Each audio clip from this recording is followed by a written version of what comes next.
누가복음 13장입니다.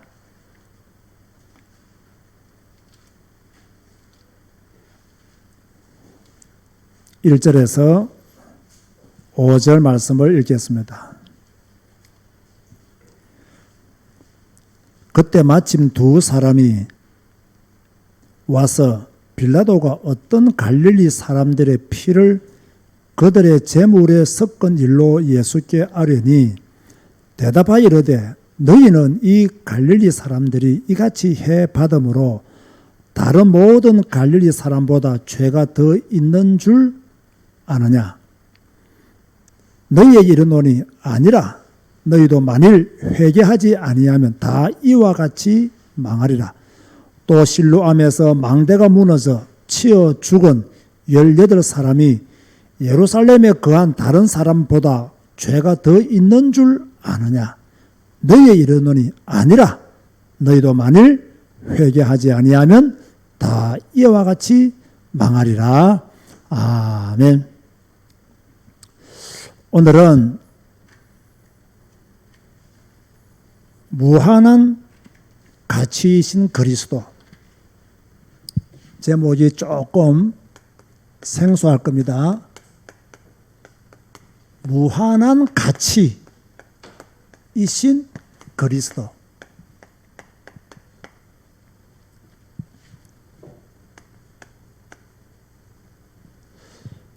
하나님은 우리들에게 회개를 촉구하는 메시지들을 주십니다. 반드시 여러분들이 아셔야 됩니다. 기근이 왔다. 우연히 기근이 온 것이 아닙니다. 하나님이 이 기근을 통해서 우리에게 회개를 촉구하는 메시지를 주기 위한 기근일 수 있습니다. 홍수를 만났다. 일기예보를 하시는 분들은 이러이러한 이유 때문에 비가 많이 왔다고 하지만 하나님의 사람들은 이 홍수가 회개를 촉구하는 하나님의 사인이구나, 이렇게 볼 수 있어야 됩니다. 전염병이 왔다. 이것도 마찬가지죠. 어떻게 전염병이 시작되었든지 간에 하나님의 사람이라면 이 전염병을 통해서 하나님이 우리에게 메시지를 주고 계시는구나, 이걸 깨달아야 그 사람이 깨어있는 사람이에요. 그런데 사람들은요, 참 똑똑한 척 말하지만 다 무지해요. 무지하기 때문에 큰 일을 당하여도 잘 깨닫지를 못합니다. 이게 문제예요. 언제나 일부 소수만 깨달아요. 많은 사람들이 하나님의 사인을 보고 깨닫고 회개하는 것이 아니라 언제나 일부 소수만, 이게 하나님의 사인이다, 이게 하나님이 우리에게 회개하라고 주시는 메시지다. 요시야는 율법 책만 들었는데 옷을 찢고 회개했습니다. 이런 사람들이요, 드문 것이 문제지요. 그럼 나는 어떤 사람이 되어야 되느냐? 여러분들은 어떤 사람이 되어야 되느냐? 간단해요. 우리도 소수의 사람이 되어야 돼요. 다시 말해서 요시야처럼 듣고 회개한 모습, 이 시대적 상황을 보고 하나님의 메시지를 깨달을 수 있는 사람, 깨어있는 그런 성도가 되어져야 되겠죠. 오늘 본문은 재난에 대한 예수님의 메시지지요. 이 재난이 어떤 의미가 있느냐, 또 이 재난을 통해서 우리들이 알아야 될 것이 무엇이냐, 이 재난을 어떻게 볼 것이냐. 오늘 본문을 조금 제가 설명을 하면요, 간단하게 설명하겠습니다. 갈릴리 사람들이 죽었습니다. 누구 때문에 죽으느냐? 빌라도에 의해서 죽음을 당했어요. 이 빌라도에 의해서 죽임을 당했다는 말은 그 인간의 죄, 인간의 사악함 때문에 갈릴리 사람들이 죽었어요. 그런가 하면 또 어떤 일이 있었느냐? 실로암에 망대가 무너져가지고 몇 명이 죽었다? 18명이 죽었다. 이거는요, 사고로 인해서 죽은 거예요. 자, 이 사건을 보고 갈릴리 사람들이 죽고 망대에 의해서 사람들이 18명이나 죽었으니까 어떤 반응을 일으키느냐? 쉽게 말해서요, 죽은 사람들은, 이 죽은 사람들 있잖아요. 죽은 사람들은 그들의 죄 때문에 죽었습니까? 빌라도에 의해서 갈릴리의 사람들이 죽었는데 이들이 죽은 이유는 그들의 죄 때문에 죽었습니까?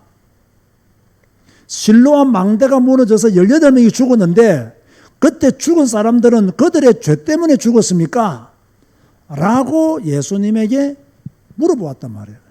근데 여러분, 요 물어보는 질문의 배경이 뭐가 숨어 있어요? 나는 지금 죄가 없어서 안 죽었고 그들은 죄가 많아서 죽지 않았습니까? 라는 뜻이 숨겨져 있는 거예요. 이러니까 예수님께서 뭐라고 말씀하시느냐? 아니다. 너희보다 죄가 많아서 죽은 것이 아니다. 지금 사람들은요, 누가 어려움 당했다, 누가 죽었다, 이번 코로나로 누가 죽었다라면 그들의 죄 때문에 그들이 죽었는가? 이렇게 생각합니다. 그런데 예수님께서는 뭐라고 말씀하시느냐? 회개하라. 그렇지 아니하면 너희도 멸망할 것이다. 다시 말했어요. 다른 사람의 죽음에 대해서 궁금하게 생각하지 말고 너의 죄부터 회개해라. 네가 죄가 없어서 안 죽은 것이 아니다. 네가 그 사람들이 그들의 죄 때문에 죽었다고 생각할 근거가 어디에 있느냐? 너의 죄부터 회개하라. 예수님이 그렇게 말씀하신 것이죠. 엄격히 말하면요, 우리가 지금까지 죽지 않고 살아있는 것은 우리가 죄가 없어서 살아있는 것이 아니고요, 하나님이 우리에게 기회를 더 주신 거예요. 다시 말해서요, 하나님은 우리에게 시간을 더 주신 것이란 말이에요. 그러면 하나님이 내게 시간을 더 주었다면 나는 어떤 반응을 일으켜야 됩니까? 다른 사람이 먼저 죽은 것은 하나님이 나에게 회개하라는 시간적 여유를 더 주신 것이구나. 그들의 죽음을 보고도 내가 회개하지 아니하면 그들의 죽음이 곧 나의 죽음으로 오는구나. 이걸 빨리 깨달아야 되는데 이걸 깨닫지 못하고 자기들은 죄가 없어서 안 죽었고 이들은 죄가 많아서 죽은 것으로 착각하고 있는 이 사람들, 이들을 향하여 예수님은 너희 죄를 회개하지 아니하면 너희도 망할 것이다. 이 말은 내가 너에게 주는 기회, 이 시간을 놓치지 마라. 그렇게 말씀하고 있는 거예요. 네가 회개하지 아니하면 이들과 똑같이 죽을 것이다. 그런 의미예요. 그래서 우리가 아직 살아있을 때에 하나님이 이렇게 우리에게 시간적 여유를 주었을 때 우리는요, 회개의 기회를 놓치지 않아야 된다. 자, 여러분, 회개는 무엇입니까? 간단합니다. 회개는 우리의 마음과 생각, 우리의 행동을 바꾸는 게 회개입니다. 지금의 영적 상태보다는 조금 더 나은 영적 상태로 나아가는 것이 회개지요. 마태복음 22장 37절에 이런 말씀이 나옵니다. 예수께서 이르시되 마음을 다하고 목숨을 다하고 뜻을 다하여 주 너의 하나님을 사랑하라. 회개는 뭐냐? 마음을 다하고 목숨을 다하고 뜻을 다하여 하나님을 사랑하는 것이 회개예요. 하나님을 최고로 사랑하지 않는 사랑은 사랑이 아닙니다. 하나님을 최고로 경배하지 않는 경배는 경배가 아닙니다. 하나님 제일주의로 나가지 않는 신앙은요, 잘못된 신앙이에요. 제가 다시 말합니다. 하나님을 최고로 사랑하지 않는 사랑은 하나님에게는 사랑이 아닙니다. 하나님을 최고로 경배하지 않는 경배는 하나님에게는 경배가 아닙니다. 하나님 제일주의로 나가지 않는 신앙은요, 잘못된 신앙이에요. 그런데 우리들은요, 어떻게 하느냐? 자꾸요, 다른 것을 사랑해요. 하나님보다 열등한 것들을 사랑해요. 이상하죠? 최고이신 하나님을 사랑해야 되는데 하나님보다 열등한 것들을 사랑해요. 복음보다 열등한 세상을 사랑하는 성도들이 많아요. 심지어요, 예수님을 재물이나 오락이나 친구보다도 못한 분으로 여기는 성도들도 있어요. 얼마나 답답한 일입니까? 예수님을 재물이나 오락이나 친구보다도 못하게 여기니 어찌 그 사람이 하나님의 응답 속에 있겠냐 말이에요. 여러분들은 정말로 예수님을 재물보다 더 귀히 여기시기 바랍니다. 오락보다 더 귀히 여기시기 바랍니다. 친구들보다 예수님을 더 귀하게 여기시는 신앙인 되시기를 주님의 이름으로 축원드립니다. 제가 이렇게 유치한 것들과 예수님을 비교해야 되겠습니까? 왜 비교할 수밖에 없느냐? 여러분들이 재물보다 예수님을 귀하게 여기지 아니에요. 여러분들이 오락보다 예수님을 귀하게 여기지 않는단 말이에요. 여러분들이 친구들보다 예수님을 귀하게 여기지 아니에요. 더 심하게 말하면 전부 다 우상 숭배자로 교회에 남아있다. 그렇게도 말씀드릴 수가 있는 거죠. 오늘 우리는 무엇을 회개해야 되느냐? 무한한 가치이신 그리스도를 더 사랑하지 못한 죄를 회개해야 될 줄로 믿습니다. 무한한 가치이신 예수 그리스도를 더 신뢰하지 못한 죄, 더 의지하지 못한 죄를 회개해야 돼요. 지난주에 말씀드린 바와 같이 이사야 53장에 기록된 그 예수 그리스도의 복음, 그의 죽으심과 그의 고난과 그의 뜻과 그분이 이루신 그 엄청난 사랑을 우리가 알고 있다면 적어도 재물보다 오락보다 친구보다 하나님을 그리스도를 더 사랑해야 되는 것이 당연하지 않습니까? 그런데 우리는 그렇지 못할 때가 있는 거예요.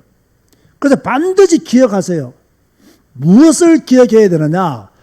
복음은 무엇이냐? 복음은 무한한 기쁨이다. 아멘 하시기 바랍니다. 나에게 복음은 무한한 기쁨이다. 나를 구원하시기 위해서 십자가를 지신 그 예수님, 그 예수님으로 인하여 얻은 구원, 이것은 무한한 기쁨이다. 그리스도는 무한한 가치다.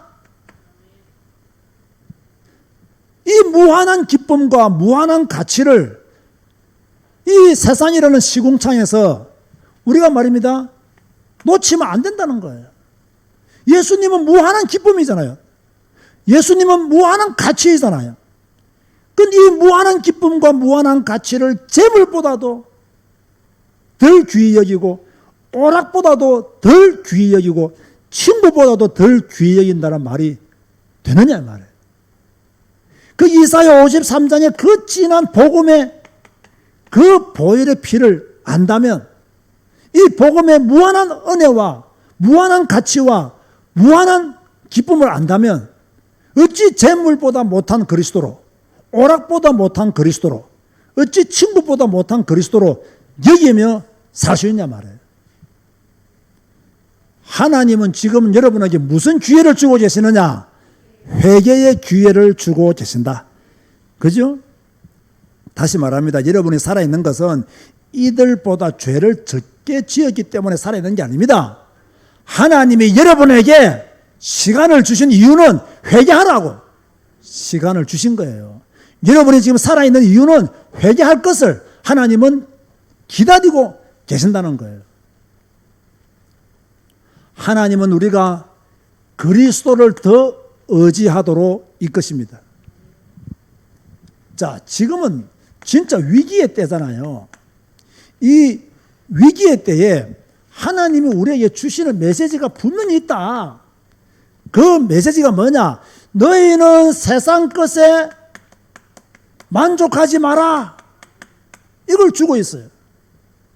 너희는 세상이 안전하다고 생각하지 마라.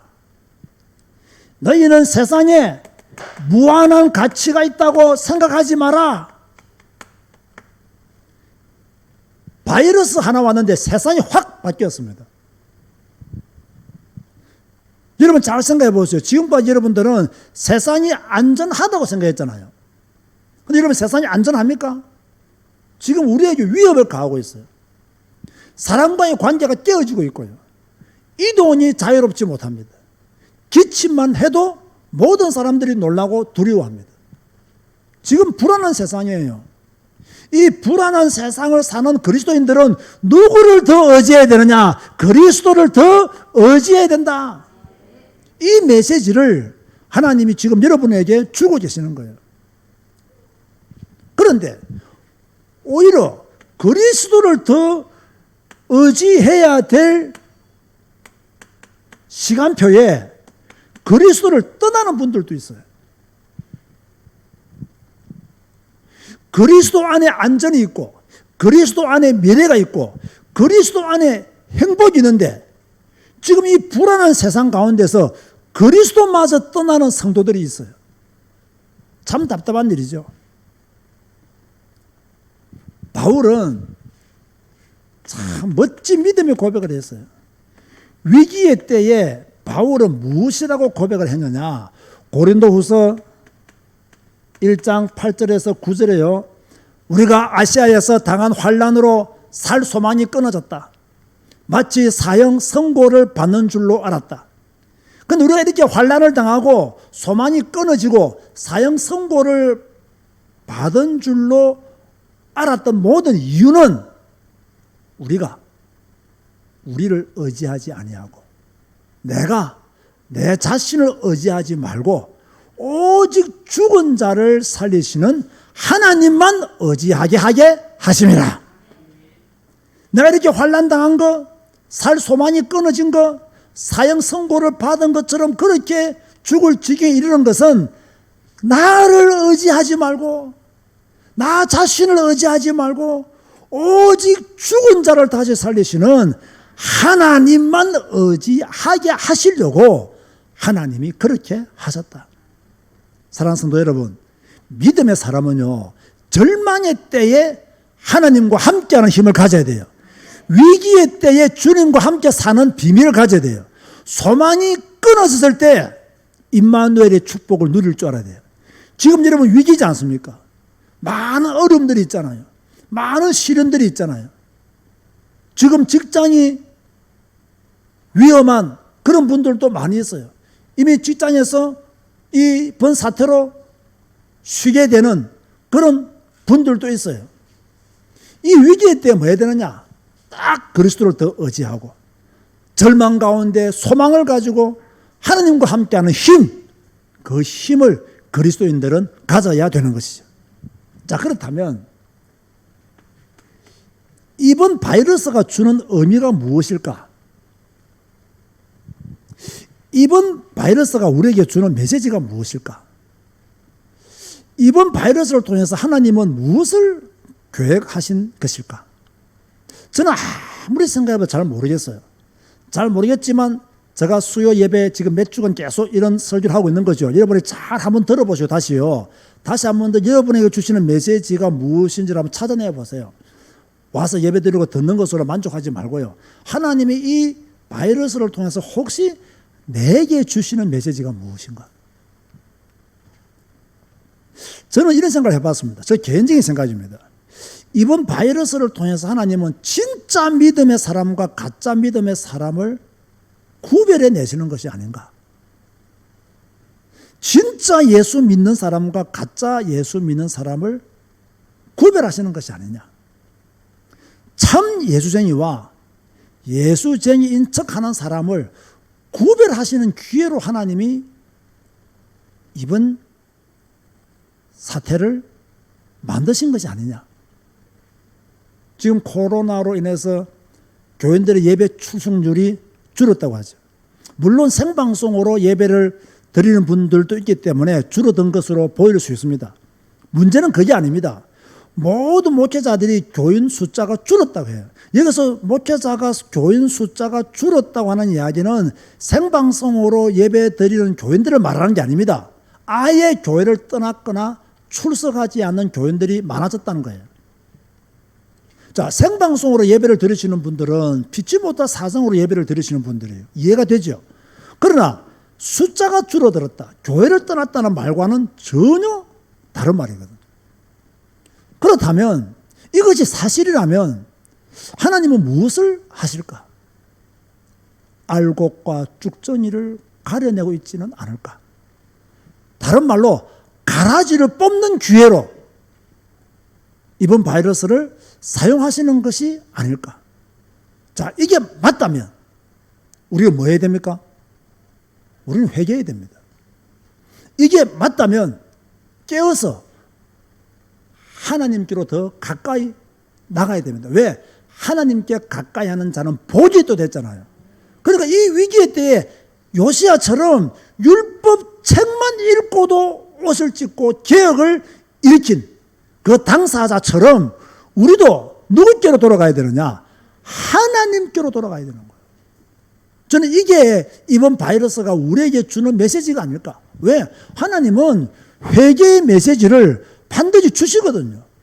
근데 많은 무지한 사람들이 깨닫지를 못해요. 소수만 깨달아요. 우리는 어떤 사람이 되어야 되느냐? 소수에 해당하는 사람들이 되어야 돼요. 이렇게 재난이 왔을 때 내가 안 죽은 것에 대해서 또 다른 사람이 죽은 것에 대해서 이상한 질문하지 말고 내가 지금 회개하지 않으면 나도 망한다. 하나님이 내게 생명을 주신 것은, 시간을 더 주신 것은 회개의 기회를 내게 더 주신 것이다. 그러므로 나는 그리스도를 더 의지하는 믿음의 사람이 되어야 되겠다. 이게 나와져야 되는 거예요. 근데 이게 지금 안 나오고 있는 거예요. 그래서 제가 얻은 결론이 뭐냐? 생각보다 천국에 가는 숫자가 적을 수 있겠다. 생각보다 하나님의 나라에 들어가는 숫자가 훨씬 내가 생각한 것보다 적을 수 있겠다. 그런 결론을 저는요, 한번 내려보는 거예요. 자, 여러분은 여러분의 무한한 가치를 어디에 두고 있습니까? 여러분은 어디에 무한한 가치를 두고 있냐 말이에요. 무엇에 여러분의 무한한 가치를 두고 있습니까? 바울의 고백을 들어보세요. 바울은 뭐라고 고백했냐? 빌립보서 3장 8절에 또한 모든 것을 해로 여김은 내 주 그리스도 예수를 아는 지식이 가장 고상하기 때문이라. 내가 그를 위하여 모든 것을 잃어버리고 배설물로 여김은 누구를 얻고? 그리스도를 얻고. 이렇게 말했어요. 얼마나 대단한 고백입니까? 내가 모든 것을 버리고도 내가 얻고 싶은 것이 있다면 그리스도를 얻고 싶다. 왜? 바울은 무한한 가치가 그리스도에게 있었기 때문에. 그래서 나는 그리스도를 얻고 싶다. 우리 여러분들에게도 이런 신앙의 열정이 있어야 돼요. 이런 신앙의 고백이 있어야 돼요. 그리스도 때문에 내가 복을 받고 그리스도 때문에 내가 잘 살고 이런 것에 관심 가지지 말고 내 모든 것을 버리고도 그리스도를 나는 얻기를 원합니다. 라고 하는 믿음의 고백들이 나와야 돼요. 다윗은 어떤 고백을 했습니까? 시편 63편 3절에 주의 인자하심이 생명보다 나음으로 내 입술이 주를 찬양할 것이라. 무슨 말입니까? 하나님을 찬양하는 일이 내가 가지고 있는 최고의 가치입니다. 무한한 가치가 하나님에게 있기 때문에 나는 하나님을 찬양하기를 원합니다. 16장 11절에는 이렇게 말했어요. 주께서 생명의 길을 내게 보이시리니 주의 앞에는 기쁨이 충만한 기쁨이 있고 주의 오른쪽에는 영원한 즐거움이 있나이다. 아멘 하시기 바랍니다. 주님 앞에는 충만한 기쁨이 있는 거예요. 주님의 오른쪽에는 영원한 즐거움이 있는 거예요. 여기에 무한한 가치를 두시기 바랍니다. 여기에 무한한 가치를 둬야 돼요. 그러면 여러분은 어떤 고백을 하시겠습니까? 바울이 이러한 고백을 했다면, 나는 내 모든 것을 배설물로 여기고 다 버릴지라도 나는 그리스도를 얻기를 원한다, 이런 고백을 했다면 여러분은 어떤 고백을 하시기를 원하십니까? 오직 주님만이 나의 전부이십니다. 명예와 건강, 돈보다도 오직 주님만이 나의 전부이십니다. 이 고백대로 주님 평생 살도록 인도하여 주셔서 우리가 이런 고백을 해야 돼요. 사랑하는 성도 여러분, 우리의 무한한 가치가 어디에 있느냐? 나의 무한한 가치가 어디에 있느냐? 이게 중요합니다. 그리스도가 나의 무한한 가치라면 나의 삶을 이 시간 이후로 어떻게 조정할 것인가? 저는요, 오늘 설교의 핵심은 여기에 있다 봅니다. 진짜 주님이 나의 무한한 가치라면 오늘부터 나의 삶을 어떻게 조정할 것인가? 어떻게 갱신할 것인가? 나의 삶을 어떻게 바꿀 것인가? 여기에 대한 답을 못 얻으면요, 여러분은 설교를 듣고 그냥 돌아간 것입니다. 그러나 정말로 주님은 나의 무한한 가치를 지니신 분이기 때문에 오늘부터 나는 이러한 믿음의 삶을 살겠다. 주님이 나의 무한한 가치이시기 때문에 오늘 나는 이러한 것을 고치겠다. 정말 그리스도가 나의 영원한 기쁨이요 즐거움이라면 오늘 나는 회개하고 하나님이 원하는 믿음의 삶을 이렇게 살겠다 라고 하는 대안이 나와야 돼요. 대안이 나오지 않으면요, 변화가 안 돼요. 대안이 나오지 않으면요, 치유가 안 돼요. 대안이 나오지 않으면요, 회복이 안 돼요. 왜 한국교회 교인들이 변화가 안 되고 치유가 안 되느냐? 늘 설교만 듣고 가기 때문에. 말씀만 듣고 가요. 그것도 나쁜 것은 아니지만 설교만 듣고 간다는 말은 뭡니까? 내가 어떻게 살 것이다 라고 하는 결단이 없다는 이야기예요. 변화가 없다는 이야기예요. 자, 제 나는 그리스도에게 모든 것을 걸라는 사인입니다. 제 나는 그리스도에게만 소망이 있다는 사인이에요. 제 나는 무한한 가치이신 그리스도에게 집중하라는 사인이에요. 그렇다면 나는 무엇을 갱신할 것인가? 나는 무엇을 바꿀 것인가? 어떻게 무한한 가치이신 그리스도 중심으로 내가 살 것인가? 여기에 대한 고민을 해야 되고요. 여기에 대한 기도가 나와야 돼요. 그래야 조금 변화됩니다. 여기에 대한 기도가 안 나오면요, 여러분은 또 옛날로 돌아갑니다. 또 과거로 돌아갑니다.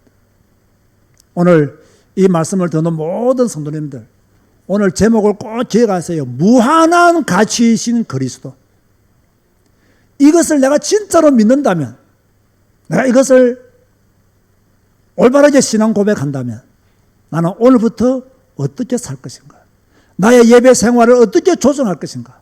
나의 기도 생활을 어떻게 조정할 것인가? 나의 성경 읽기 생활은 또 어떻게 더 좋은 방향으로 조정할 것인가?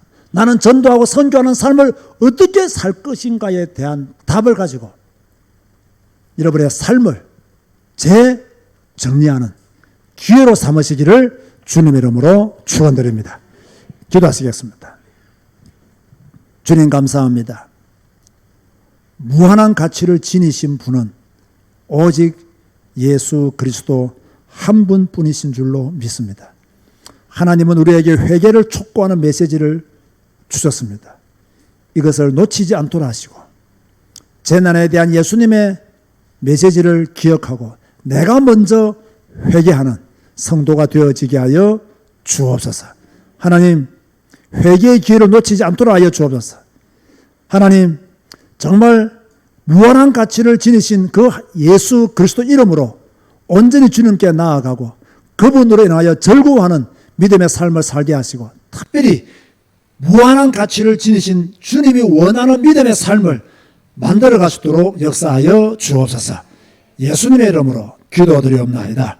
아멘.